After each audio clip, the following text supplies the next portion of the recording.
Eli Thompson wasn't just a typical 14-year-old. While other kids his age played sports or spent hours on video games, Eli found solace in dusty law books and courtroom dramas. His world was a constant swirl of legal terms, case files, and discussions about justice. His mother, Lisa Thompson, a paralegal who worked tirelessly for justice, was his guiding light. She never forced him into this world. Instead, Eli was drawn to it, soaking up everything he could about the law. It wasn't just a hobby, it was a calling. But life, as it often does, threw Eli a curveball he wasn't prepared for. On a quiet afternoon as he was heading home from school, everything changed. The flashing lights of a police car pierced the calm, and before he could understand what was happening, Eli was handcuffed, accused of stealing an expensive bicycle. His heart raced as the officer spoke the words, but it wasn't fear that gripped him, it was disbelief. Eli knew, deep in his soul, that he hadn't stolen anything. The evidence against him, the fingerprints found on the bike, the officer who claimed to have seen him near the scene, all felt like a nightmare he couldn't wake up from. In that moment, a part of Eli's world shattered. This wasn't supposed to happen. His knowledge of the law, all the hours spent with his mother discussing trials and cases, suddenly felt meaningless. But there was something deeper inside him, something stronger than the fear that threatened to consume him. Eli made a decision then and there. He would fight for himself. He would take control of his own fate. Despite his mother's pleas, despite the fear in her eyes, Eli knew what he had to do. He was going to defend himself in court. Because in the battle for justice, he wasn't going to sit quietly on the sidelines. The courtroom was a sea of unfamiliar faces. Eli, sitting there in his stiff, ill-fitting suit, felt his heart beat wildly in his chest. His fingers twitched nervously, but his eyes remained focused, unwavering. This wasn't just any courtroom. This was the arena where his future would be decided. He could feel the weight of the world pressing down on him, the intensity of the moment making the air thick and suffocating. His mother, Lisa, sat beside him, her face a mixture of fear and disbelief. She had begged him not to do this, urged him to let a lawyer handle everything, but Eli had made his choice. This was his fight, and he would fight it with everything he had. The prosecution's opening statement hit him like a punch to the gut. Robert Kerr, the prosecutor, stood tall and confident, painting a picture of Eli as a thief caught red-handed. The words echoed in Eli's mind. The defendant's fingerprints were found on the stolen bike. He was seen near the scene. The evidence is clear. The room seemed to close in on him as Kerr's voice grew louder, more forceful. Eli's hands tightened around the edge of the table, but he didn't flinch. He couldn't afford to. As Kerr continued, Eli's mind raced, analyzing every word, every pause. He knew what they were trying to do. They were building a case against him based on flawed evidence, on assumptions, and on their belief that no one would question their narrative. But Eli wasn't just anyone. He had spent years studying this system, watching his mother fight battles in courtrooms, understanding how easily justice could be manipulated. When it was his turn, Eli stood up slowly, his legs shaking but his voice steady. "Your Honor," he began, locking eyes with the judge, "the truth is not as simple as they say." His heart pounded in his chest as he took a deep breath, ready to unveil the cracks in their case. This was just the beginning, and Eli knew he had to expose every lie, every flaw. The real fight had just begun.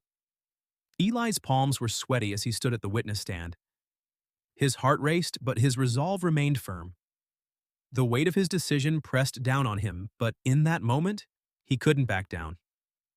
The room was quiet, the kind of silence that made the air feel thick.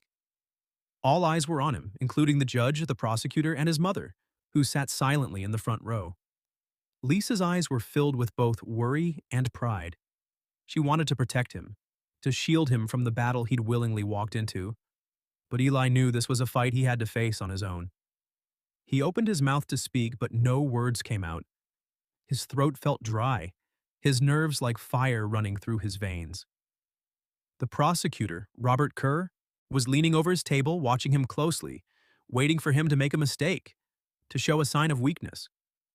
But Eli wasn't going to give him that satisfaction. He took a deep breath and began, his voice steady but full of conviction. The truth is, I didn't steal that bike, Eli said, his words hanging in the air. I don't know how my fingerprints got on it, but I can tell you right now, I didn't take it. And I didn't even know it was stolen when I touched it. The prosecutor scoffed from his seat, but Eli didn't waver. He continued, pointing out the inconsistencies in the police report, the flawed testimony from Officer Dean, and the gaps in the evidence they presented. He wasn't just defending himself, he was challenging the very system that had failed him.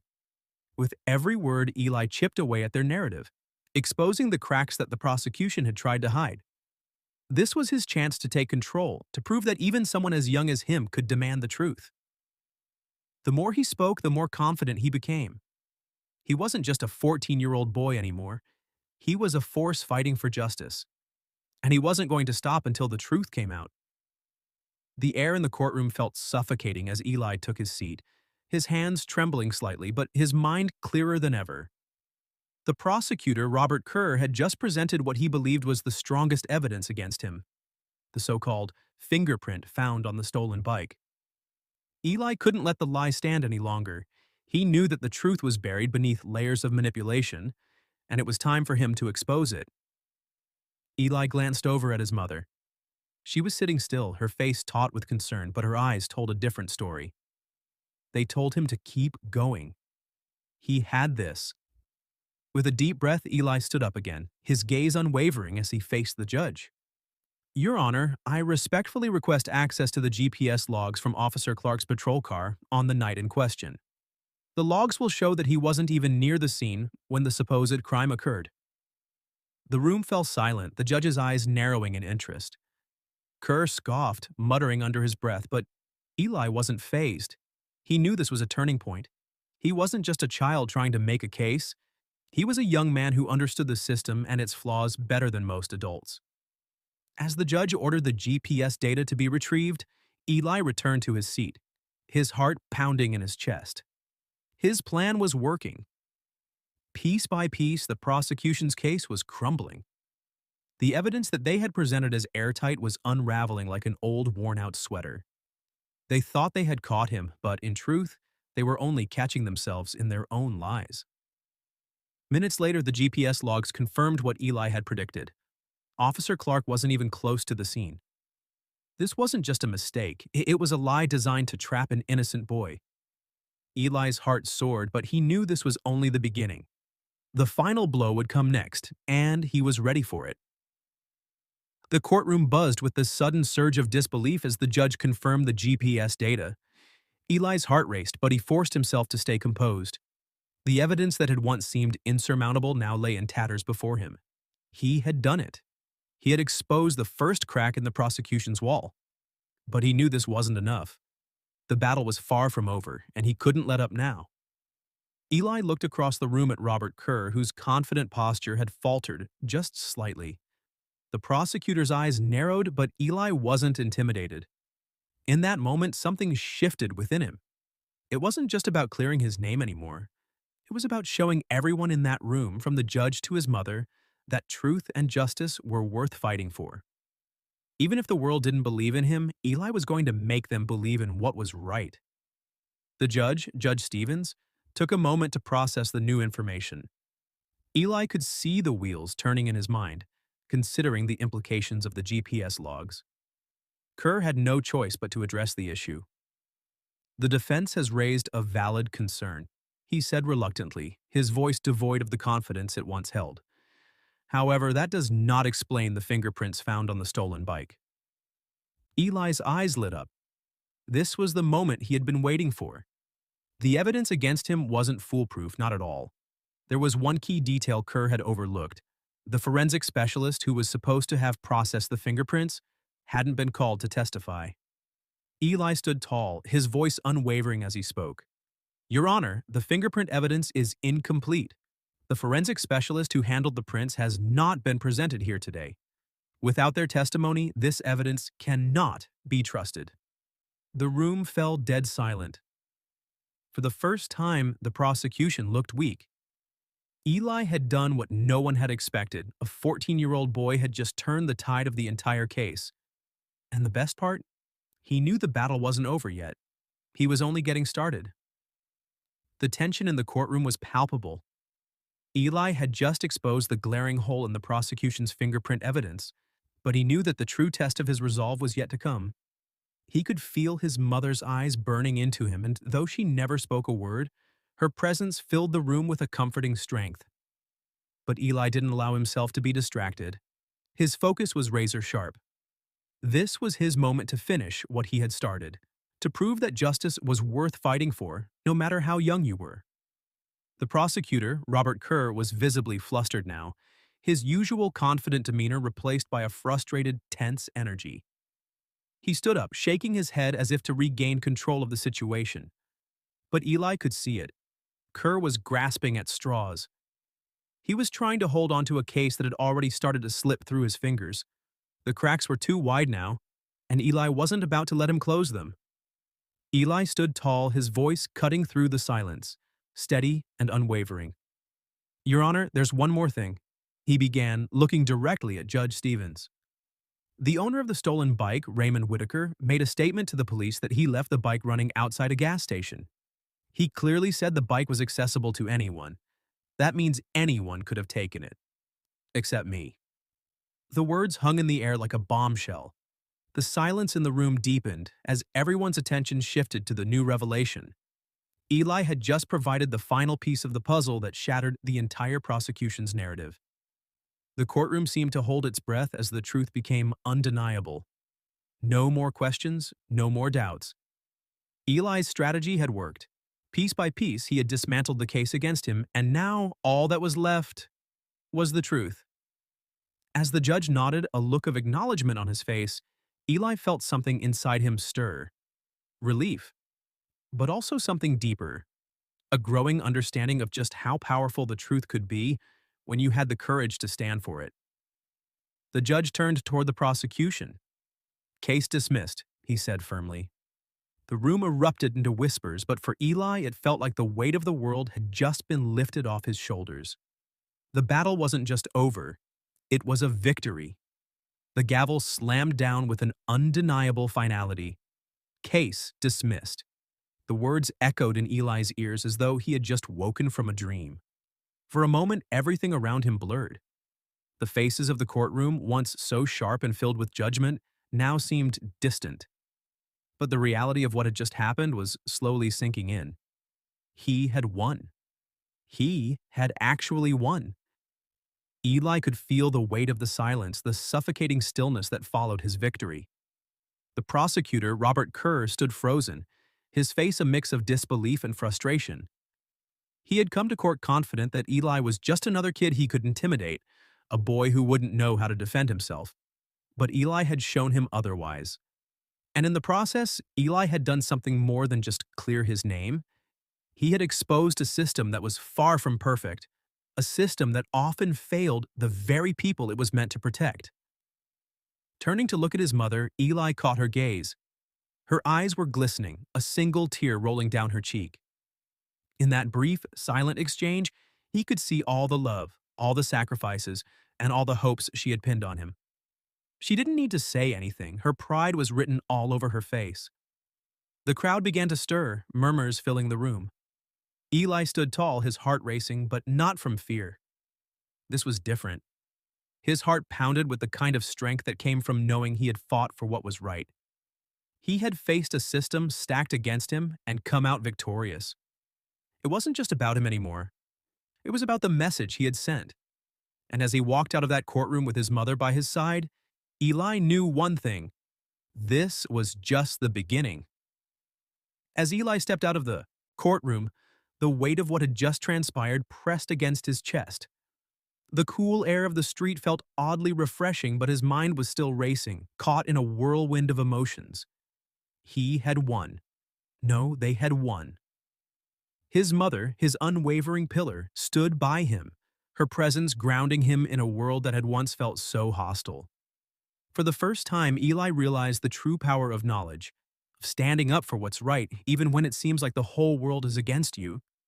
He could feel the eyes of the world on him, the whispers of disbelief, awe, and admiration following him as he walked down the steps of the courthouse. The victory was his, but it wasn't just his to celebrate. It was a moment for everyone who had ever been wronged, for every person who had felt powerless. Eli had just reminded them that the truth could never be silenced. His heart still raced, but now it was filled with something stronger: purpose. He had done more than just protect himself. He had exposed cracks in a system that too often favored the wrong side. Eli knew that the fight for justice didn't end with him. It was just beginning. The journey that lay ahead was long, but this moment, this victory had given him something far more valuable than just freedom. It had given him a purpose. Looking up at his mother, Eli felt a swell of pride in his chest. She had always believed in him, and now more than ever he understood why. This was the moment he would carry with him, the moment that would shape his future. He wasn't just a boy who had defended himself in court, he was a symbol of hope. And his fight for justice was far from over. The weight of the courthouse door closing behind him felt like a world lifting off his shoulders. But as Eli stood there, the realization of what had just happened hit him in waves. The streets around him, once so full of tension and fear, now seemed almost peaceful. He had done it. He had stood up against a system that tried to silence him, and he had won. But more than that, he had fought not only for his freedom, but for something greater: the fight for truth, the fight for justice.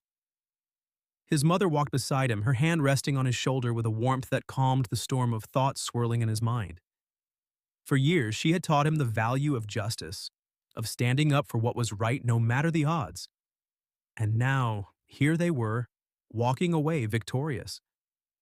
Eli knew that this wasn't just about him. It was about everyone who had ever been overlooked, everyone who had been accused unfairly. His victory was a spark, one that could ignite change. The world outside felt different, more alive, more open. As they made their way to the car, Eli glanced around at the people passing by. None of them knew what had just happened. None of them understood the monumental shift that had taken place in that courtroom. But he did, and so did his mother. "Mom," Eli said softly, his voice a mix of exhaustion and awe. "Do you think I really made a difference?" She smiled, a tear slipping from her eye. "You've already made more of a difference than you'll ever know, Eli." For the first time, Eli understood. His victory wasn't just a personal triumph, it was the beginning of something much bigger. A voice for the voiceless, a spark of change. And as they drove away, Eli made a silent promise to himself. This was just the start of his journey, and he wouldn't stop until justice was something that was truly for everyone. As Eli sat in the car, the hum of the engine seemed to sync with the racing of his heart. His body was drained, his mind still processing the overwhelming events of the day. But there was something else, something deeper, stirring within him. He hadn't just won a case, he had witnessed the power of the truth, the power of fighting back, and most importantly, the power of believing in something bigger than himself. His mother glanced at him from the driver's seat, her face a perfect blend of exhaustion and pride. "You did it, Eli," she whispered, as if the magnitude of their victory still hadn't fully settled in her own heart. Her words weren't just praise, they were a testament to the unspoken bond they shared. In that moment, Eli knew he wasn't alone. Eli turned his gaze toward the horizon. The world outside seemed vast, filled with possibility. What he had just accomplished was no small feat, but Eli wasn't naive. He knew this fight wasn't over. This victory wasn't the end. It was the beginning of something far greater. He had uncovered flaws in a broken system, and he had exposed the truth. But now, more than ever, he realized how much more needed to be done. A sense of purpose began to settle over him like a heavy cloak, warm and protective. He couldn't stop here. This wasn't just about him. It was about every person who had ever been wrongfully accused, every innocent soul who was too scared to speak up. The fight for justice was bigger than one courtroom. And as the car rolled down the quiet street, Eli made a vow to himself. He wouldn't stop until the truth became the foundation of the system that had failed him, and so many others. Your voice matters. Your fight for truth matters. Join Eli in his mission to make justice a reality for all. Share this journey and be part of something bigger.